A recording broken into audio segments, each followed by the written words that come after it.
Hi again. So we now know that pieces have a nominal or a standard value, but we also know that the real strength of a piece is shown in every position. And although many factors can affect the value of a piece on a given position, I'm going to tell you the most important things to take into account when evaluating the strength of a piece. First and foremost, it's going to be the activity that will tell us a lot about a piece. And the activity is simply the number of squares controlled by the piece. Let's evaluate this position, and I want to focus on the bishop and the knight. So nominally their value is very close, but if we take a look at the activity and we start with the bishop, we see how the bishop is influencing the whole board. We might even count the number of squares controlled by the bishop, but this doesn't have to be that exact. Already on a first sight, we can see how the bishop is very active there. And this case is that the bishop has diagonals to control, because we see that these diagonals are open. So we can see that the bishop is a very active piece here. So it's a very strong piece.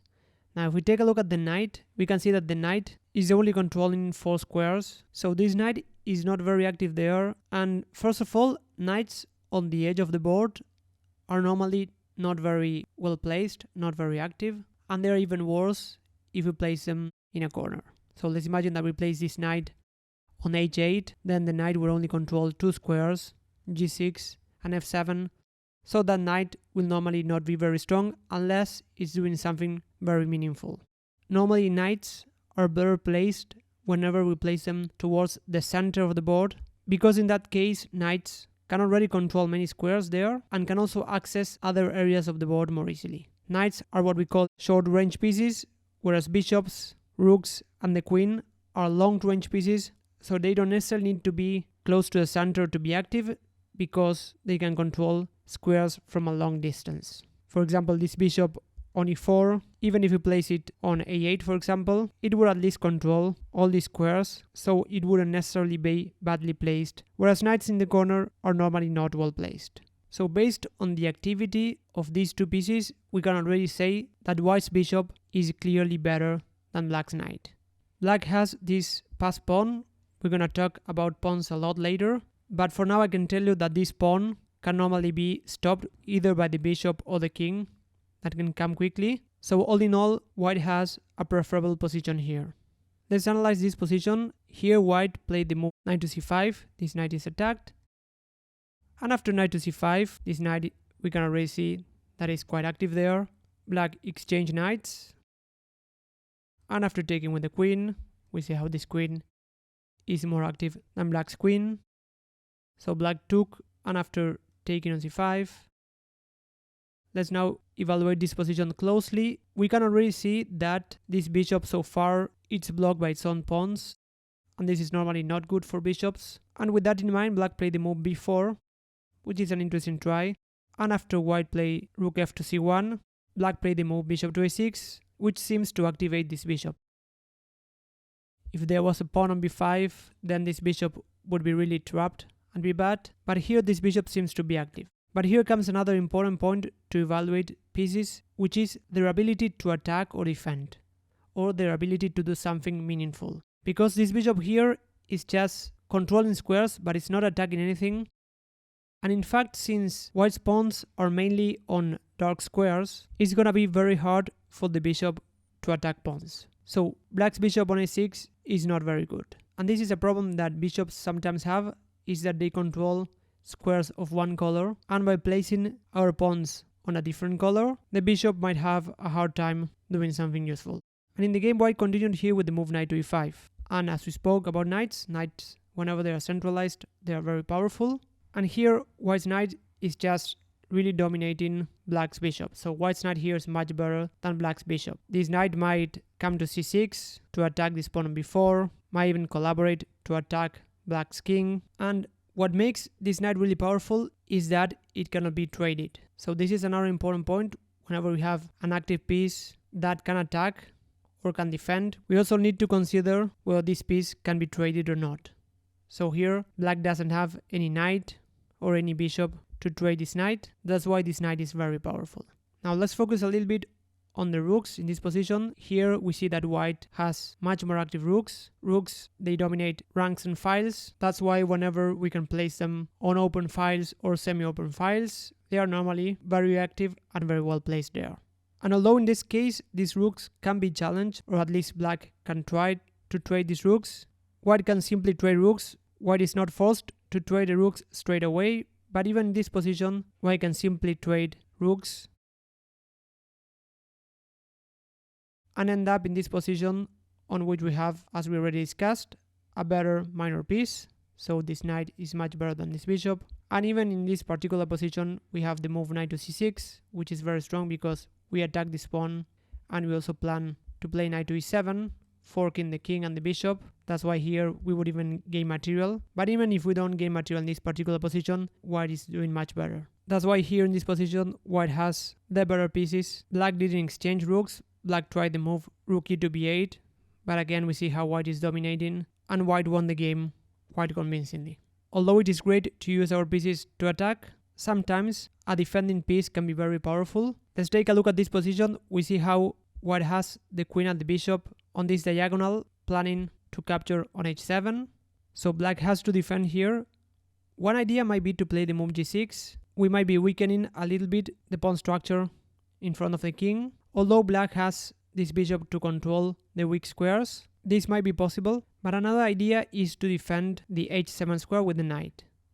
And one way to do that is the move knight to f6, which brings the knight to a more active square. But since this knight is mainly having a defensive role, this knight can be attacked or can be traded more easily than on f8. So here white can try some ideas sooner or later, like playing bishop to h4 or bishop to e5. In this case, black would probably be forced to play g6, because the idea would be to trade the bishop for the knight and then capture on h7. That's why instead of moving to f6, moving to f8 here would actually make a lot of sense. So although this knight is quite passive because it's mainly defending h7, it is playing against the queen and the bishop, which are mainly placed there to attack h7. So this knight on f8 is neutralizing two very strong pieces. That's why in this case the knight on f8 is a great piece. And additionally, if white stops attacking h7, this knight might join the game pretty quickly. For example, it might come to e6. It will already be on a central file and quite active there. So now that we know how to evaluate the strength of a piece pretty quickly, let's analyze another position. Here it is black to play, but I want to focus on the position from a more general point of view. Let's start with this bishop on b1. This bishop on b1 is doing something very useful because it's putting pressure on a pawn. Whereas black's bishop on b7, we can already see that it's not very active. It's blocked by its own pawn on d5. If we take a look at white's rook on c1, this rook is occupying an open file, so it's pretty well placed there. Black so far cannot easily trade rooks. Rook to c7 is not possible here. Black's rook on f7 is just defending, so it's fairly passive. White's queen on d2 and black's queen on e8, without counting all the number of squares control, we can say that none of them is neither very active nor very passive. This knight on d4 is actually very powerful. It's putting pressure on f5, but it's already controlling many squares. Remember, the knights, whenever they're close to center, they are normally very powerful. This knight on h6 is actually not very well placed. It's on the edge of the board, so here black might try bringing the knight back to the game, for example knight to g4 and knight to f6. And last, this bishop on h4, although it might seem active, is not doing a lot. And in the game actually white brought the bishop to g3 to control the square.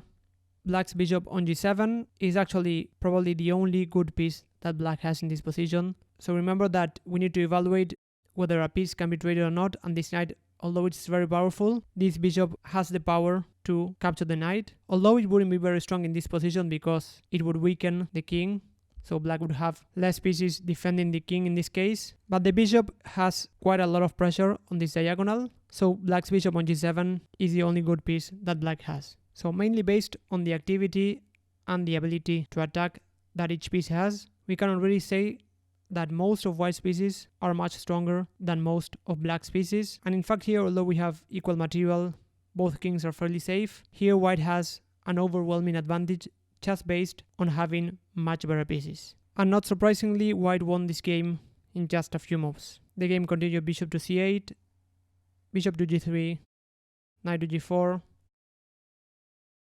knight to b5, black continue with rook to f8.